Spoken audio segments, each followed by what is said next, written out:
Who's the best shooter in the UAP? Best player who can hit a jump shot. Just so we're clear. Oh man, you just filtered out mine. That's what we're talking about here on FTW. Yeah. Best shooter in the league, Carlo. Pidoha rin siya. Definitely. Hindi mo sinabi Years of yung experience isa, yun. Oh, sige. Dapat Current sinabi mo. player. player. Hindi yun nililinaw eh. Oh, yun yung isa. Saan kung nandun pa rin tayo, Leo Austria. Hindi yun nililinaw eh. Right now, Yes. if I'm picking a player, kunwari, patitirahin mo sa 3-point line na nakataya yung buhay mo. Yung game lang naman. Teka lang, kailangan Game 3-point lang. line ba or kailangan or pwedeng like 18-footer na... Ano man? Hindi ko alam guys, topic niya to eh.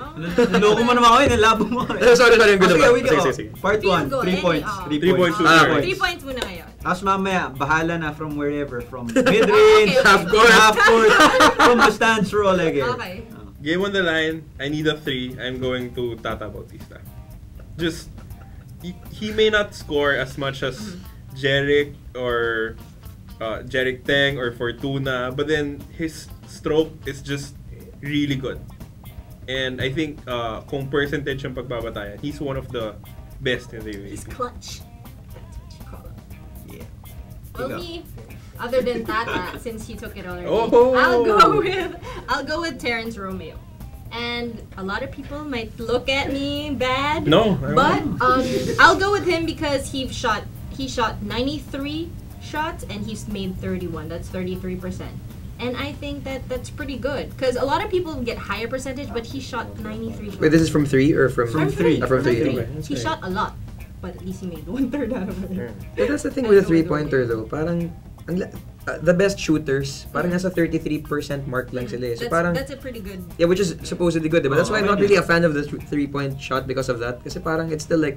You miss a lot. Yeah. Parang it's still like 1 out of 3 per play. Tapos, yung parang just the numbers, eventually, yung mga 50% 2-pointers will add up eh. So alam na natin yung favorite shooter ni Yael, hindi from 3 points. Hindi from 3, So, bago tayo pumunta dyan. Si Greg Slaughter. I just wanna say, favorite, parang game on the line, you need a 3-pointer. I'm going with Almond Vosotros. Kasi siya talaga, when parang the way you see him move, the way you see him take a shot, parang matapang talaga eh. In your face, you need a 3, you're just going to rise up and he's gonna hit it. Pwede rin bumanda papasok eh. Oh, kahit di niya sinasadya. Papasok pa rin eh. So yun, parang you need that guy talaga na, aside from Terrence Romeo, na parang alam mong he's going to take that shot. Ito yung parang backup point guard, what the hell. Pero he's shown na he can hit those shots sa big moments. Si Vosotres. Sabi nga ng mga kaibigan nating Tagal-Lasal. Okay, non-3, away from the 3-point line. Kasi, pero ako, kung sa 3-pointer, meron pa rin ako, magwawamit yung na lang ako sa 3-pointer. Dahil, kung yung free throw niya sobrang relaxed, yung tres niya malamang swabe rin. At nakita ko na rin naman in several games na nagagawa naman niya yun. Pero, for me nga, so hindi tres shooter lang. Gusto ko talaga sa shooter si Slaughter. Kasi maski tama. Kasi maski yung free throw niya, kasi the guy gets hacked a lot. I mean, of course, you're a big man, you're like what 6'11". Tapos maybe with the shoes you're maybe 7 and 0.35. I don't know. Whatever, depende sa shoes. But anyway, hindi mo siya naka-heels, diba? Parang laki na nun, parang hindi na kailangan. Basta matangkad siya. Matangkad siya. So lagi siya nakahataw. So lagi niya sa free throw line. At medyo pag nakita ko naman siya, minsan kahit pag nagluluto ako minsan while watching games parang, pumasok. Kasi may wall, sorry kaya ako gumagano. May wall dun sa kusina namin. Parang, okay, pumasok. So, okay yan sa akin yun, na big man who can nail a free throw game, Slaughter. Best shooting big man, do you guys have one? In between game, I'd pick either Camson or Salva. Okay. Burn. Ba, 2 birds with 1 stone. I was gonna pick Got up you guys. Aljon Mariano. Aljon Mariano. Still in the discussion of best power forward in the league. Kasi kahit nga sa tres, kaya niya. Yeah. Sa ilalim ng basket, kaya niya. Ako, Camson. Ang galing niya. You wouldn't think that he could shoot that 3, but he can shoot that. This year lang yun. Oo. This year lang niya na-develop yun. Exactly. So yun, best shooters that, you know... Overall shooter? No, those are our...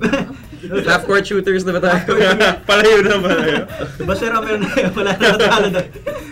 Those are our best shooters. If you guys have your own, you can tweet us at FTW Sports, at Job De Leon. At Yael Iraz. At Trina_Limhenko. And it's me, Carlo P. Joke lang. Basta yun, hanapin nyo kami, nakatag kami sa video na to.